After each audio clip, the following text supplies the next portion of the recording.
DGP Anurag Gupta को लेकर बड़ी खबर आ रही है। डीजीपी अनुराग गुप्ता के डीजीपी बने रहने पर केंद्र ने रोक लगा दी है और इस आशय की अधिसूचना जारी कर दी है। बताया जा रहा है कि अब केंद्र के निर्देश के अनुसार 30 अप्रैल के बाद डीजीपी अनुराग गुप्ता की सेवा समाप्त हो जाएगी और अधिकारियों ने यह पत्र अब विदेश यात्रा पर गए हेमंत सोरेन को भेज दिया है। उनके लौटने का बेसब्री से इंतजार किया जा रहा है ताकि इस मसले पर त्वरित निर्णय राज्य सरकार की तरफ से लिया जा सके।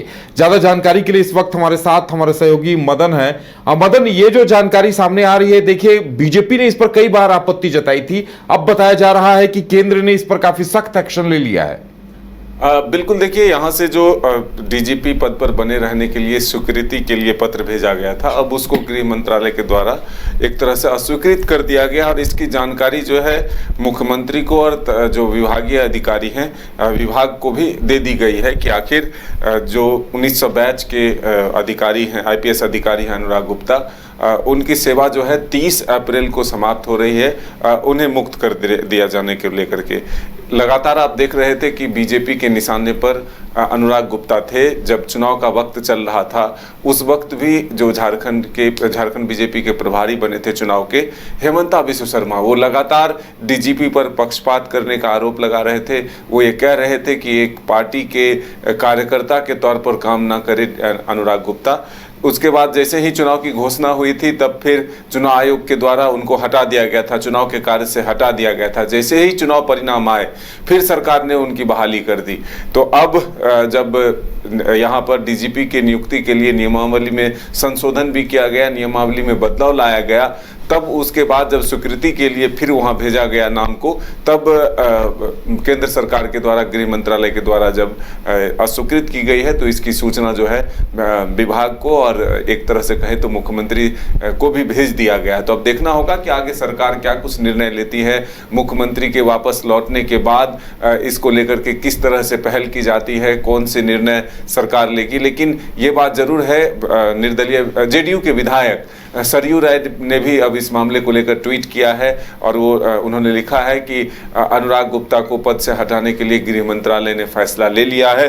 तो अब देखना होगा कि 30 अप्रैल को जो उनकी सेवानिवृत्ति का जो दिन है, क्या उस दिन उनका कार्यकाल खत्म हो जाता है या फिर और कोई उपाय लगाकर उन्हें एक्सटेंशन दिया जाता है, ये देखने वाली बात होगी। बिल्कुल, इन्हें 2 साल का मदन, देखिए एक नियम ये भी है कि जो भी डीजीपी बनेंगे उनकी कार्यावधि 2 साल की होनी चाहिए, लेकिन यहाँ ये पेच फंस रहा था और शुरू से ही इस बात को लेकर कयास लगाए जा रहे थे। राज्य सरकार की तरफ से ये कोशिश थी कि जिस तरह से उन्हें डीजीपी बनाया गया 2024 में बनाया गया तो 2026 तक उनका कार्यकाल माना जाता, लेकिन ये 2025 ही है और शायद ये एक बड़ी वजह है कि केंद्र ने काफी सख्ती से इस पर रोक लगाई है।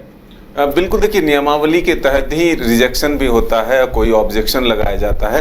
अब जरूर केंद्र ने भी ये नियम को देख करके ही यह फैसला लिया है, लेकिन ये जरूर है कि वंदना डाडेल जो कि गृह विभाग की सचिव हैं, उनको बार बार कॉल किया जा रहा था, जो जानकारी मिल रही है सूत्रों से। ऐसे में इस विषय पर पक्ष जानना था, लेकिन उन्होंने न फोन उठाया न कोई जवाब दिया। तो अब केंद्र ने डायरेक्ट अब ये पत्र जारी कर दिया है कि उनको मुक्त कर दिया जाए 30 अप्रैल को, जब वो सेवानिवृत्त हो रहे हैं। तो ऐसे में अब मुख्यमंत्री के विदेश से लौटने का बेसब्री से इंतजार है कि आखिर इसके बाद क्या कुछ निर्णय लिए जाते हैं। सबसे पहले 26 जुलाई 2024 को पहली बार डीजीपी बने थे अनुराग गुप्ता और फिर उसके बाद 2022 में वो एक तरह से कहें तो प्रोन्नति मिलने के बाद जो 2 फरवरी 2025 से उन्हें नियमित डीजीपी नियुक्त कर दिया गया।